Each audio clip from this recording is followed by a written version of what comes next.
We are live once again. This is your boy Philly Bandilly back with some more pre-match predictions and pre-match team predictions. So today we are focusing on Manchester United versus Arsenal. Obviously, this is taking place at the Emirates today at 5 o'clock. Really looking forward to this game. Man United need a big response after the way they fell short against Sheffield United the other day. Really shocking performance. Need a big turnaround after that. So to get into the teams, I've done predictions for both of the sides today. So for Man United, I feel as though they're going to line up in a 4-2-3-1, and I think it's going to line up De Gea and Nets,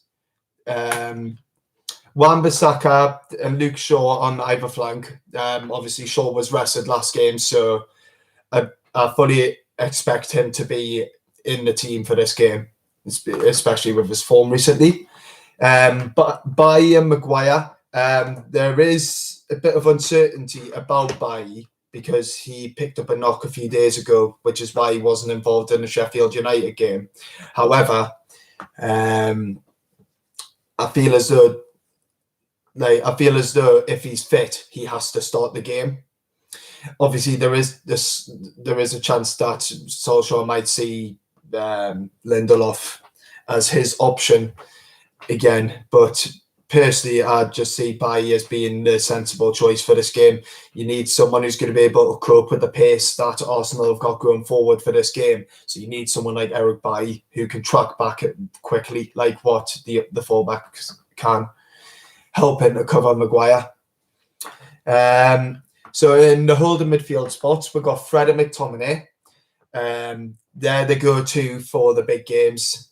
They're the partnership in the holding midfielder roles that have proved vital for Manchester United this season. So I believe them two will start there. I do still think Pogba will be involved in the side. I think he'll get put on the right today. I say that just because he's been played on the left and Rashford's been sacrificed and put onto the right.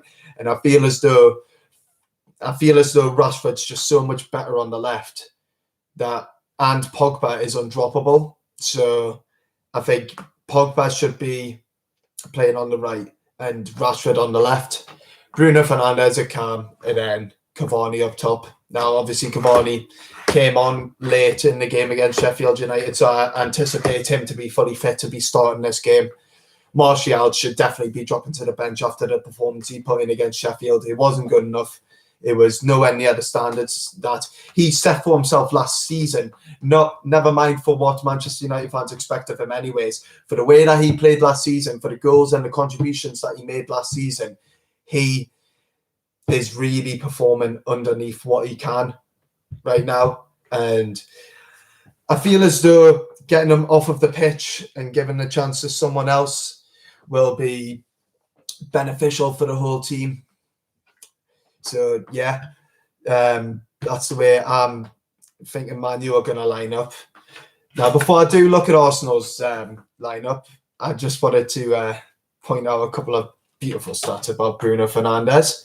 So, in 2020, Bruno Fernandes for Manchester United created 116 opportunities, which is mental. That's a ridiculous amount. And in the Premier League, he's played 35 games now, and he's got 21 goals and 13 assists. 34 goal contributions in 35 Premier League games, which is simply put outrageous. I've never seen anything like that before. So I've just seen that stat, and I wanted to say it on the video because it's just an amazing stat from an amazing player. So now we'll look at the Arsenal team. I've looked back at the past 3 lineups for Arsenal, and for the past 3 games, they've been lined up quite similar to how United usually do with a 4-2-3-1 formation. So I think they'll start with Leno in goal, Cedric and Bellerin as the fullbacks. I don't see any reason why they would swap that out because as far as I'm aware, Tierney's injured, so Yeah, I would definitely be playing Cedric, especially after the way he played last game against Southampton. He was getting up and down the pitch, creating chances. Nearly scored that brilliant half volley. So I anticipate he's going to have kept his place. The two centre backs is the only place where I'm a little bit unsure because I have switched this about a little bit recently. But I think it'll be Holden and David Luiz, since that's who played in the last game, and it was a good win against Southampton. However, I can't see Gabriel coming in for David Luiz instead. I think it's a lot safer having Holden and Gabriel there in the back line for them. In the Holden midfielder spots, Xhaka and Partey seem to be forming a very formidable partnership there, and it's the majority of it is because of Partey. But however, Partey's work rate is matching Xhaka's style of play really well in terms of the fact that Partey can run about the whole game, and he's more than happy to do that.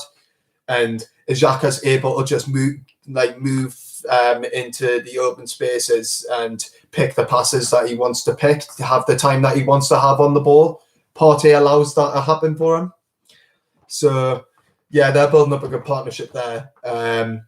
Then we've got Pepe, Smith Rowe, and Saka as the three behind the striker.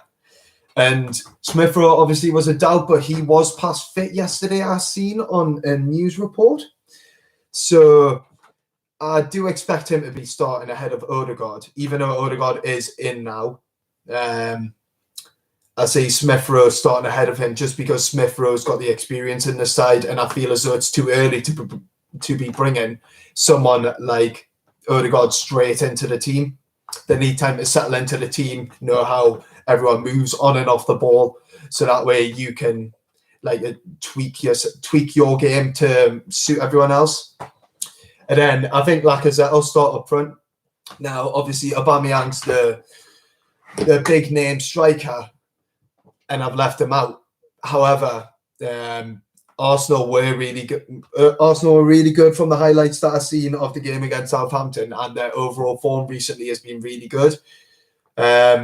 So I've pretty much just went with this nearly the same team as what the field did against Southampton. Obviously, there may be changes because of how much fixtures are built up this season, but yeah, I feel as though that's how they'll start. And Lacazette has got 8 Premier League goals, so he's under the radar, sort of been slowly notching in a few goals this season, whereas Aubameyang does have 5. But yeah, I feel as though Lacazette will end up starting the game for that reason, because he's in and amongst the goals right now. He's in good form. So just to have a look at a couple of different different stats going into this game. So I'm very confident going into this game because Man United away from home have got 22 points from a possible 24 this season. The only game where we've dropped points is where we drew 2-2 against Leicester.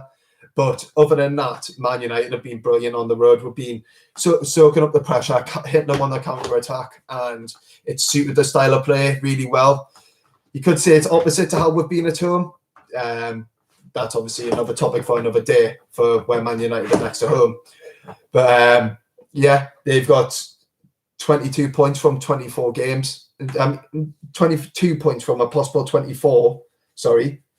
And Man United have scored 22 goals in those 8 games.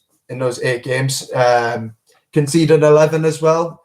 So it's safe to say that United's games are usually open when they're on the road, just because Man U allow the team to come onto them and we try to hit on the counter-attack, and then evidently it just leaves either person exposed.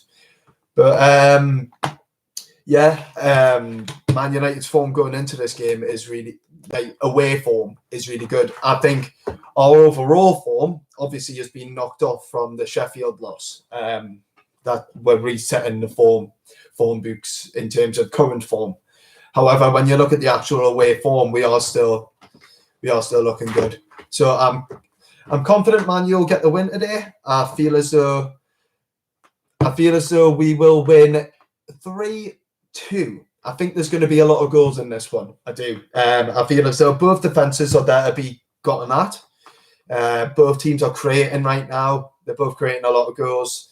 And yeah, I see this as being a very, very good watch. So if you are wanting to watch it, make sure you don't miss it, because it will be a good game. It's an absolute classic between Arsenal and Manchester United.